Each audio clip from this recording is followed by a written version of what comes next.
Hey, it's Jeff Walker, and a few weeks ago, I shot a video about the 4 things that I would do if I had to start over. So if I lost everything and I had to start over from scratch, what would I do? So those 4 things really quickly were, I would start publishing one way or another. Like right now I'm publishing via video, but there's many different ways you could publish. So first thing is I would start publishing. At the same time, I would start building an email list. The third thing is I would get out and I would create connections with the influencers in my market. And the fourth thing is I would start to get out to live events. So published that video a few weeks ago, got a great follow-up question from Gideon Shelwick. And Gideon, if you didn't know, he's a publisher. He puts out great videos. And I love the stuff he does. So anyways, he asked 2 questions, really good questions. And one was, how would these things change if you were just starting out, and how would you pay the bills while you started publishing and built up a following? So that's question number 1.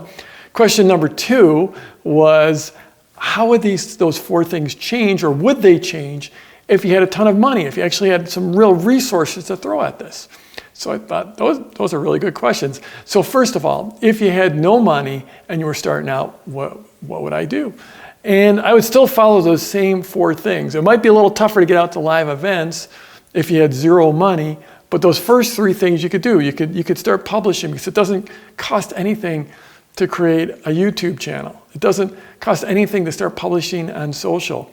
And then building an email list. And it does, if I was starting out, I'd probably use Aweber. And I think that's like $20 a month to get started. But there are other, like MailChimp, you can start there for free and not spend anything.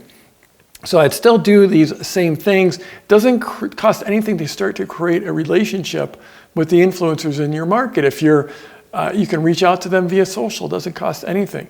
Now, how would you pay the bills? Well, the same way you would pay the bills any other way.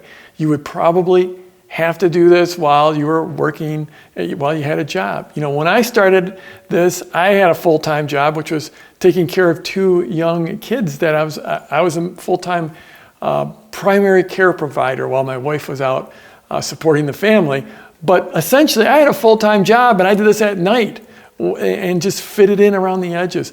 When you're just starting out and you have no resources, it will make it harder, but it is doable. I'm not the only person that made it work, starting out with absolutely no money and no resources. So it's doable, it's just harder. You're probably going to have to go get a job or wait tables or whatever while you build up that following. Nothing I do is get rich quick, and this plan isn't get rich quick. It's just a plan that's worked over and over for me.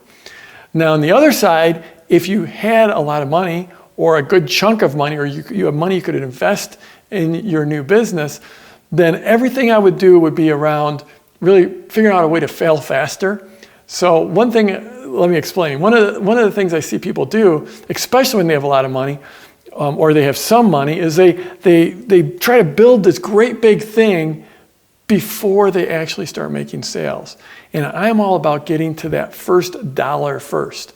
Getting to $1, I call it. Making your first sale.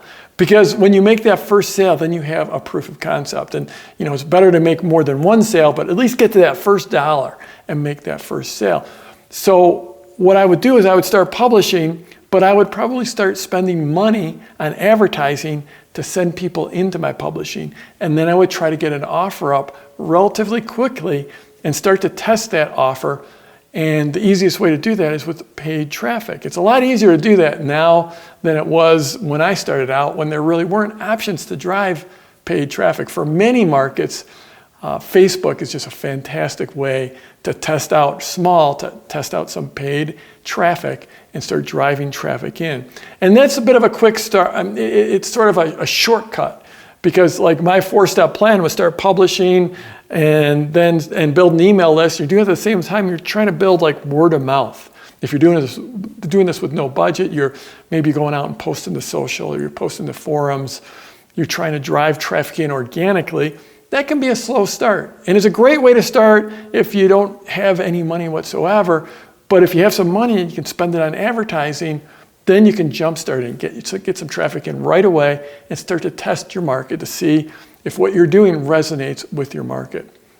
And then probably another thing I would do is, if I had a lot of money, was I would ramp up building a team, or at least a very small skeleton team, I would do that a lot faster. Back when I started, it took me years until I had my first team member. Actually, when my wife retired, then she started working with me and helping me out in a lot of ways. So really, she was my first team member. But that was still a year and a half, 2.5 years into growing my business. But if I had some capital, I probably would have invested in someone that could, just like a general VA that can help you out with general things, and then probably some customer service. So if I had money, the thing I would do is I would try to get to $1 quickly by using paid traffic, and then I would think about ramping up my team a lot quicker.